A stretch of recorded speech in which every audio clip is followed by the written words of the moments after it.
Hell Paradise is an interesting anime that I finished weeks ago. What I am about to say in this video is not directly linked to the story, because I would mainly discuss the element and symbol that the anime used. Still, I think it is safe to say there would be some spoilers ahead. The premise of Hell Paradise is about a guy and a girl. One of them works like a bodyguard watching over the other. They were trying to find this seemingly mythical thing, so they set on a journey. But the problem is, we realized there are apparently monsters in this world. And as we move further into this journey, the story raised some interesting points about identity, religion, etc. To summarize, the premise of the show is, can the protagonist win against all odds to find the things that they were looking for and go back? This is the basic plotline. Before I talk about the main point of this video, there are things that I think worth mentioning, but not related to the main subject of this video. So I will just briefly mention it. There's a discussions very early on in the show. It mentions the ethical problem of killing. The protagonist didn't actually want to kill someone, but the surrounding environment forced him to do so. So instead of just keeping the protagonist's hands clean and be an innocent figure, the show prompts an alternative notions. If you have to kill, at least be honest with yourself. It made me feel like what they were trying to convey is, kill only when there is no guilt involved. This is something that I want to talk about in contrast to another anime. It's an anime that I will talk about in a future video. Another point that is worth noting is the struggle of female's character. There are usually two approaches when writing fighting scenes for female. You could either ignore the physical limitations of female and use the fictional setting to explain why the female character is this strong, or write the fight scene with the physical limitations in mind. And in Hell Paradise, they chose the latter. この島でお主は明確に力不足。女の限界だ。 It's not the first time I have seen a female character facing the dilemma of being a woman and a sword fighter, but I think it is the first time I have seen a female sword fighter facing the problem of benevolent sexism in anime. Sagiri, being a female, understood it is out of the traditional culture to pursue the career that she was having. Her families and peers actively persuade Sagiri to give up. They claim the decisions were for her own good. They claim they know what's best for her. They were just there to help. But when Sagiri actively voiced back the best way to help is to acknowledge her decision, she got pushback. The one who said they were just there to help would suddenly have no problem attacking the things that they claim to protect. These are some of the things that I thought were worth mentioning, but not part of the main script. So let's get back to the main point. What was I talking again? Oh yeah. Heavenly Delusion is an anime that came out at the same time as Hell Paradise. Again, what I want to discuss here is not really the plot of the anime, but rather the elements that were featured in it. The premise of Heavenly Delusion is about a guy and a girl. One of them works like a bodyguard watching over the other. They were trying to find these seemingly mythical things, so they set on a journey. But the problem is, we realized there were apparently monsters in this world. And as we move further into the story, it raised some interesting points about identity, religion, etc. Wait, that sounds familiar. In fact, the Japanese name of the manga is Tengoku Daimakyo. The direct translations would be like Heaven Grand Demon Realm. In short, the name sounds like Paradise Hell. And the mythical things that I said in the introductions for this anime is literally Tengoku. The protagonist set on a journey to search for heaven. But what was the world that they were living in? Why would they need to search for heaven in the first place? Well, they were living in a world where you could drive around, travel by ship, and have food from vendors if you are hungry. There was a place where race car event happened every now and then. A building was even seemingly powered by solar panels only. Character was willing to abide by the alcohol laws when no one was watching. So it's obvious that this is a post-apocalyptic show.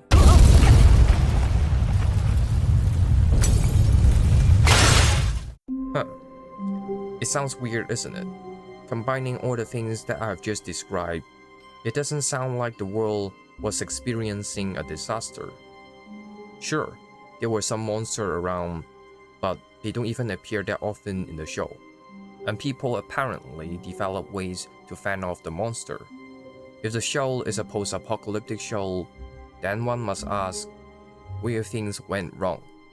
How come characters seems to be so willing to drive a car around? Sure, you could steal some gas on the way, but eventually the whole country would run out of fuel. There was no more global oil supply. Oil stations were useless. No one was fracking the oil, let alone selling a ship to transport cargo. The fact that they could have a vibrant market to sell food means that they have an excess of food.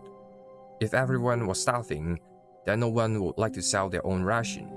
If that's the case, why is it that some needed to eat rat while others could have good meat? Is it really because people lack the technology and skill? If that's the case, then why we could have a building powered by solar panels? Why does this knowledge, this skill set, suddenly unable to spread like the way we do now? People were still gathering together. They were still trying to create a society. It's not really a dog-eat-dog world, but somehow there was just this something blocking them from doing so. What is that something? The disaster. The disaster that created this boogeyman monster so that they could have something to blame. The disaster that happened years ago. But what is it? No one knows. It was not explained in Season 1. So even though, on so many levels, the premise of the world requires a functional mechanical society to power their need, the show is still able to sell you the idea that this society is dying, because the appearance of the cities look horrible. The personal experience of others sounds scary. You could go further and argue this exemplifies the meanings of pseudo-event, using the dilapidated background to sell you the dystopian image, while characters were living a life that requires a functional system.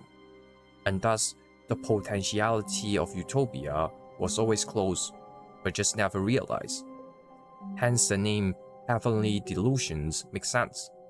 It's an illusion of hell, delusions on the meaning of heaven. But in order to link this anime to Hell Paradise, I want to use my viewpoint of heavenly delusions and combine it with the setting as a metaphorical manner. Especially Season 2 hasn't come out yet. There is still no concrete way to define the disaster unless I read the manga. If I see the disaster as a metaphorical concept, then the first point could be a cynical one. A notion that complains about how people are ungrateful. You could still travel around to wherever you want. You can still fall in love. But somehow, a mysterious disaster happened, then your whole world stopped. You have no gratitude toward life. But I don't want to take this approach, because there are times when everything is functional around you, but in your eyes, things are as dead as a dead horse. One such example is mental health problem. Even when things around you are the same, the neurological effect is enough to convince you otherwise. Your world collapses when the symptoms occur. Your material surrounding could no longer serve the need. But I don't want to use this disaster as a metaphor for mental health issue too. I want to use it as something that is even more general, something that you did, or you are experiencing. What if we see the disaster as a metaphor for midlife crisis? The way midlife crisis manifests can be quite mundane.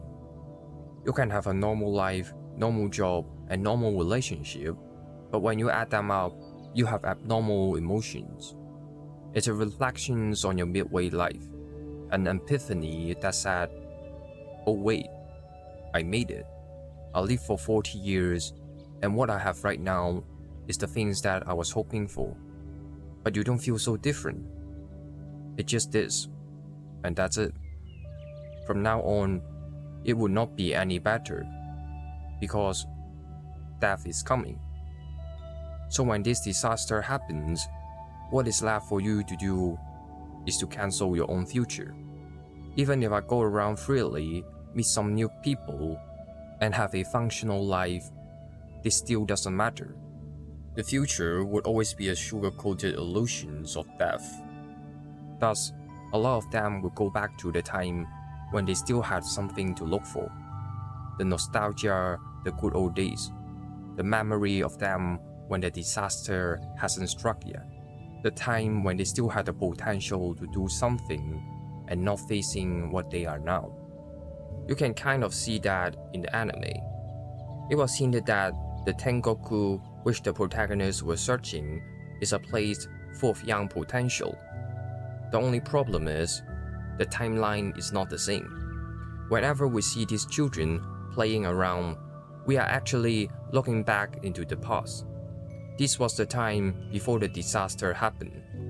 So by falsely thinking that Tengoku, the heaven that we are looking for, is this children's playground, and portraying it as a place where grass is greener on the other side, it is in other words trying to suggest the better place is in the past. We need those wisdom and emotions to reoccur for a place that has lost hope. If that's the case, let's go back, way back. How about a few hundred years back? Back to Hell Paradise. Hell Paradise is the exact opposite of heavenly delusions, even from the name. After all, the direct translation literally mentions heaven instead of hell first. Unlike heavenly delusions, where the setting is closer to modern time, the world of Hell Paradise will be in ancient time. In heavenly delusion, the world where the protagonists were searching for Tengoku looked dangerous and uninhabitable. But underneath, things were way more organized than we think. But in Hell Paradise, the place where the protagonist stayed looked harmonious and beautiful. It's only when you walk deeper, you realize the place is dangerous and chaotic. The main character, Gabimaru, did not want to come in the first place. He was sentenced to death, and the only way out was to help the shogun to find a mythical item on a small island. The item being Elixir of Life. Remember how I said this video is about midlife crisis? What's a better way to combat midlife than having infinite life? At that point, there is no midway. There is no midpoint against infinity. So escaping death to Shogun is the solution. This small island was his answer to life. But what's so fascinating about the island, for me, was the walking monstrosity. The monster resembles something, but not exactly the things that we are familiar with. The sculptures and symbols were referred by the show as something related to Buddhism or Taoism with no consistency in them. Most importantly, even the government used mixed expressions for the mission. Sometimes the government said the things that they were looking for is called Tokichiku no Kakunomi, and the place that they were heading is called Paradise. The former is a concept related to Japanese traditional folklore. There is a country that is supposedly called Tokoyo no Kuni. In there, people would never age and die. It is in that place where you could find Tokichiku no Kakunomi, a kind of fruit that is now being translated as Mandarin orange. The latter, Paradise, is probably not the one that you are thinking right now, because in its kanji form, it looks like this. However, this isn't even the original. The original looked like this. It's a reference to the paradise from the Buddhist perspective. The whole event, the whole mission, was orchestrated under the impressions of mixed idea. When I first heard about this, It immediately reminded me of the conversations from the movie The Two Popes. In that movie, it was trying to depict the struggle of a new era inside the Vatican. The former Pope, Pope Benedict XVI, was arguing with Pope Francis. The topic that they were arguing was change. How much should we change? They used quote from the Bible, listing historical events from the past to convince the other. My favorite line from this argument, which sums up 90% of the conversation, is, "A church that marries the spirit of the age will be whittled in the next." Or put us simply, change is compromise.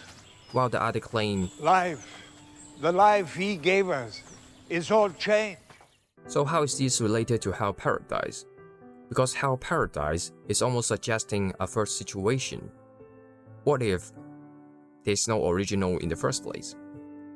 What if the idea of the eternal paradise is a place full of false belief? I mean, it was even suggested in the later episode the island might be made by a cult. At least in the Two Popes, when they were arguing, they have some sort of reference point to point at. Some quote that is mutually understandable and accepted as significant and useful. But in Hell Paradise, it's a mixture of belief. There's no common ground. It's an uncanny representation of what an idea should look like. An idea of an idea. I mean, we can even refer to the historical background of that time. The shogun name is Nariyoshi Tokugawa, a fictional character that seems to take inspirations from the real-life general Ayanari Tokugawa, because in real life, he was the 11th general. He was born in 1773 and died in 1841, so we could roughly deduce they were in the early 19th centuries. By that time, Buddhism is not even the dominant force from its origin. Taoism, though was always part of Chinese history, it is, however, not being promoted as the main philosophical thought for the citizen. This would go to the Confucianism. The symbol, the ideas that the island exhibit will always be an interpretation that has lost its true source of origin. It's like the island is trying to silently scream and tell you there is no such place or time where you could go back to and define it as paradise. Very much like your memories, they are your parts that you have already lost. Whenever you record them, they are subject to reinterpretation. You will selectively cut and trim to fit your taste. If you indulge in it too much, you would wrongly think there is such paradise in my memory. And just like the statue, your memory can't scream. They could only be watched by you. So the problem is, when can you realize the image that you have selectively pushed and pulled to create is not yourself? It's a Frankenstein you. It's a Frankenstein statue. We can even go a bit meta and indicate this anime was made by someone from Japan trying to reinterpret symbols that were outside of Japan. They mixed them together using modern senses, thinking that this should be how foreign Asian objects look like. The takeaway is, there is no going back to a point where changes haven't happened yet. This is why what you see on that island, the monster, have physical appearance but no depth. They are bodies without organ. They resemble something but nothing at the same time. They are shallow on the inside, just like a sweet memory. This brings us to the next part. You should not record your past because you literally can only move forward. So what's next? The idea of what should we do when things happen make us confront our own shortcomings.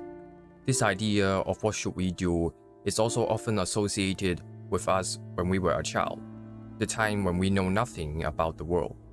This habit of thinking could be reflected in artwork as a psychological expression. Take this painting from Yokoyama Taikan as an example. If you don't know the historical background at the time, you might just think it's a cute child with the title being innocence. Technically, the direct translation is more like lack of self or egoless, but innocence can do the job. This painting was created in 1897. Japan had just ended the self-imposed isolations decades ago, a policy that they had maintained for hundreds of years, not allowing foreign influence to freely spread around. And interestingly enough, Ayanari Tokugawa, the shogun that Hell Paradise took inspiration from, is almost the last shogun to maintain the isolation policy before Japan opened up. So after the self-isolations era had ended, a lot of new thoughts and ideas were pouring in. Again, there's no point in going backward to the time where you haven't even faced these changes. You might feel old, you might feel out of touch, but there's no way to undo progress. This forced the artist to face the fact that he needed to let go of himself again, to be innocent, to embrace new things. This is why my favorite painting is the later work, A Child Again. It was titled Lost Child. It was created in 1902. For the Western audience, you might be able to recognize Jesus is in the background. Next to him on the right is probably Buddha. I don't have a definitive answer for those on the extreme left and right, but I think it's obvious that one is loud while the others is Confucius. So after some years of struggle, after being innocent as he tries to be a child again, he was lost. He was a lost child. You have to understand, this painting doesn't just represent the cultural atmosphere at that time. It's also a very serious question for Yokoyama Taikan himself, because there's a long history of close relations between Japanese artists and inkwash painting. It's a trademark for East Asian art, a method developed by China. But now, all this new method came around. What should he do? How can Japanese art stand out? What should he create? And in order to reflect this struggle, this movement between the East and the West, he chose saint and deity as metaphor. Is that really so different from Hell Paradise? We now know what's on the island, but we still haven't talked about the god. Or should I say, Tencent. It's a name that is similar to the word deities. Just like the statue, even the name of Tencent sound like some god and goddess that I have heard before.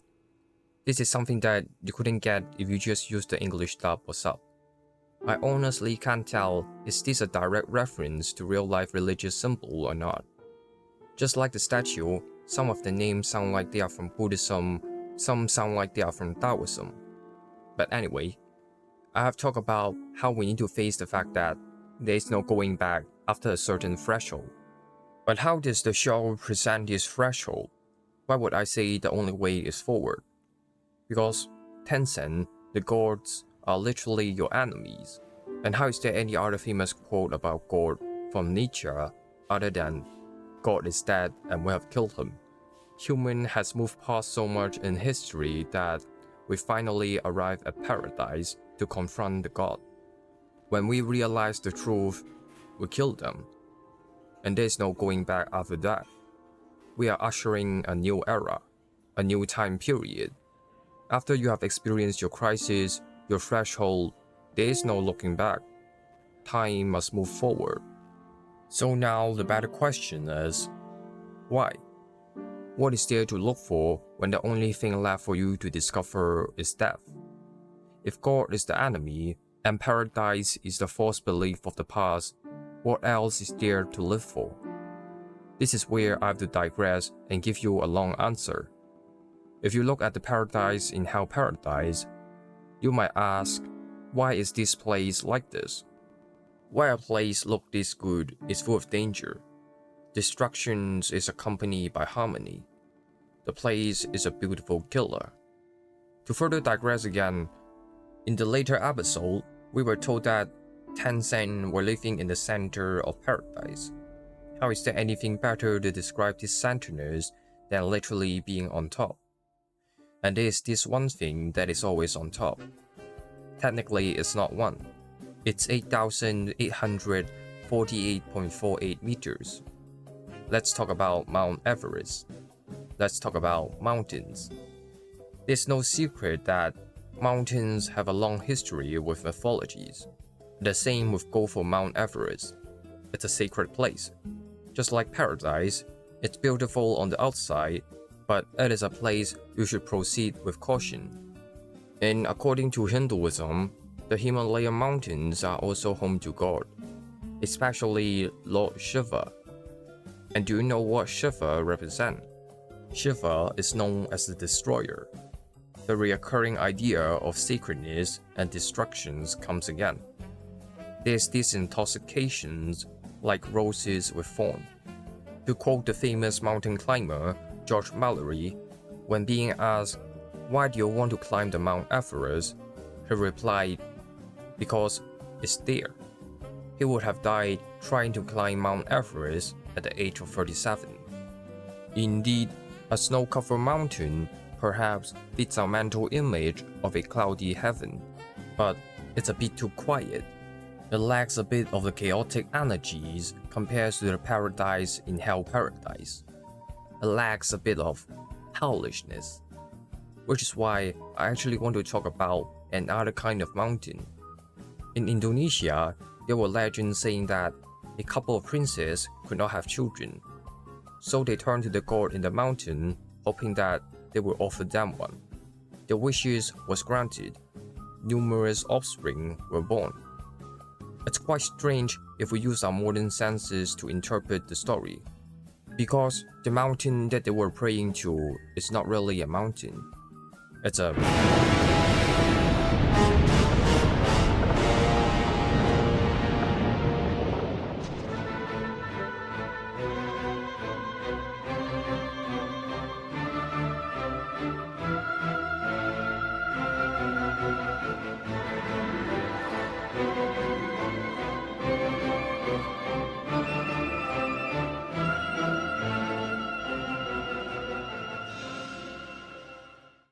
What you are watching right now is a documentary from Fire of Love.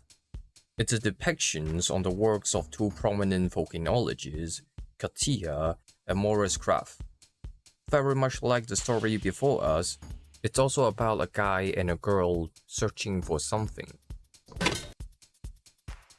This time, what they were searching for is obviously volcano. Here comes the strange things about volcano. Remember the Indonesian legend. Why would they want to pray at one of the most destructive things on Earth? There is practically nothing on Earth that looks more like hell than volcano. The thunderous rupture sound, the sizzling noise of lava, the unending sear that scorched the land. It's a perfect combination for lifeless thing. Yet, under those destructions comes a saving grace. The volcanic soil is rich in minerals like magnesium and potassium. Sulfur and phosphorus are released from ashes to nurture the plants.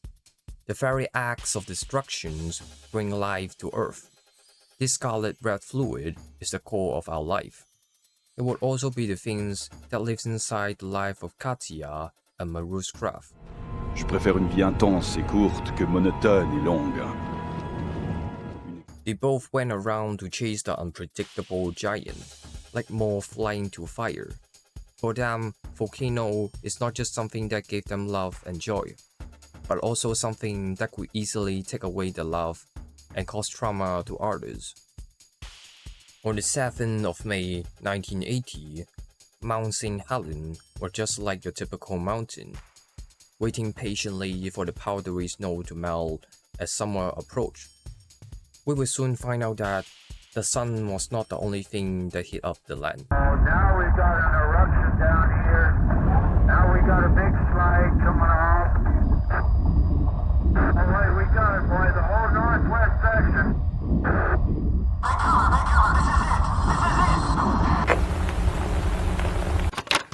That eruption would have taken the life of a volcanologist, David Johnson, a man who was a longtime friend of Katia and Maurice. They attributed his death to the failure of their own prediction. They assumed the blast would at most only reach 7 to 8 kilometers up north, but the end result was 4 times the size, expanding up to 30 kilometers. From that day onward, they become even more obsessed with volcanoes, especially the one that could cause unimaginable eruptions. They witnessed the fragility of life. They provided valuable studies and data for people in the future to prevent their own death. They would do it to the extent of their own demise. On the 3rd of June 1991, 4 p.m. local time, the pyroclastic flow of Mount Usen took their life away. A volcanic mountain which is located in a place that takes us back to where we have started, Japan, and the story of Hell Paradise. What was the first thing we learned about the paradise? It's a place that filled with plants and flowers. Even the gods' nicknames are flowers and they are made up of plants. On the opposite side, what is the special skill of Gabimaru? The ability to burn things, just like the lava. He is that thing that rejuvenates the paradise. He is the rebirth, a rebirth for change. He changed his behavior to be more like a human instead of this robotic killing machine. And the way the anime puts further this idea is interesting, because midway through the show, it introduced the idea of Tao. Character claimed that the only way to actually hurt the god is by discovering your inner Tao. What is this Tao and how do we develop it? The character Mei told us that to do so, you need to be strong and weak. At first, this idea sounds like another religious reference. Tao is just one of the Chinese characters from the word Taoism, and it works as one of the main concepts of Taoist thought. The idea of being strong and weak sounds like some past cultural reference that I could find in so many places with no true origin. But the fact that it can be fit into so many concepts means we can see it as transhistorical knowledge. The past has lost its origin, but it doesn't mean it left us with nothing. They gave us the structure and ideas to develop. What we have is more important than what we were. So what do we have? We gain the skill set, the experience, the tools from our past. This is what makes us strong, both physically and mentally. But what about weak? Here is where Hell Paradise dive a little bit deeper than other anime. When we feel weak, it's because we face something strong and opposing. This is the time when the protagonists meet their true adversity. However, most of the time, we just focus on the spectacle. We see the training art, the mental preparation. That's not really the case in Hell Paradise. When characters first learn about the secret of Tao, what they did was to put things into practice, testing out what is the meaning of strong and weak. But it also went a little bit further. Remember when Sagiri was ignored by many for being what she wants to be? It's a lonely battle that she had fought with her whole life. She always had to face question and doubt. It's a traumatic experience for her. But here's what's so fascinating about traumatic event. In moment of weakness, it connects us all. There's a powerful linkage in understanding the common struggle of others. It's only by honestly facing what you are, you can heal your wound, and in return, heal others to change themselves. And that is powerful. This is why when another character attributed Gabimaru's success in learning Tao to his past as a ruthless assassin, the character may just shook her head. 伽藍のガビマルの本性ってわけだ。人の心を捨ててまで修行にくれた結果だな。He wrongly thought that Gabimaru discarded his humanity to achieve Tao. In truth, Gabimaru had confirmed that he had never attained anything like this before. It's only after he set on this journey he truly listened to the weakness of life. He changed himself for the better. He is embracing his humanity to understand Tao. And only then, you can find your own pathway. To be strong and strong only is what God does. To be weak and strong at the same time is what humans do. At this point, I think I need to iterate, this doesn't mean that when faced with opposite ideas, whatever is in the middle is a correct one. we rarely need to look at the context. Between a super hot spicy food and something as bland as water, the middle one might not always be the best. Or going back to Yokoyama Taikan, it's totally fine if you choose to only do ink-wash painting for the rest of your life, maintaining the old Eastern tradition. It's also totally fine if you want to learn painting technique from the West only. It's just that, under the right condition, under the right context, you could create marvelous things and forge your own pathway.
And this was exactly what Yokoyama Taikan did. It revolutionized the way we draw. It's beautiful and captivating, and that would be one thing he always liked to draw. The Fuji mountain. And what is the Fuji mountain? A volcano. So now, what is the context and conditions for Hell Paradise? What prompts them to be strong and weak at the same time? The answer is a good old question of to be or not to be. From the very start, the very idea of death was imbued into the show. Gabimaru faced numerous executions, but no matter how much he was willing to let go, his body instinct just betrayed him.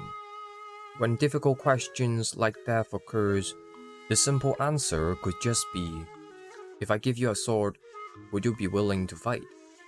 The very reason why he could go to paradise in the first place is because death was approaching. However, they were going to paradise on behalf of the shogun. They did not go there to escape death forever. They were still fighting for their own finite life. So why our focus is not on shogun or the god? Why we don't look at the one who just sit back and relax? That's because those who seek to have infinite life got no life of their own. It's those who show the vitality and fragileness of living that give meanings to life. Death is the reason to be strong and weak. It's a finite against the infinite, the impossibility to against the impossible. Hence, those who sought eternal life in paradise already die on the inside.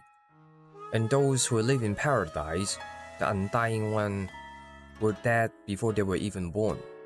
So my answer to what is there to look for when the only thing left for you to discover is death, is that even God wished they could be killed. 1000年待ったよ。ありがとう。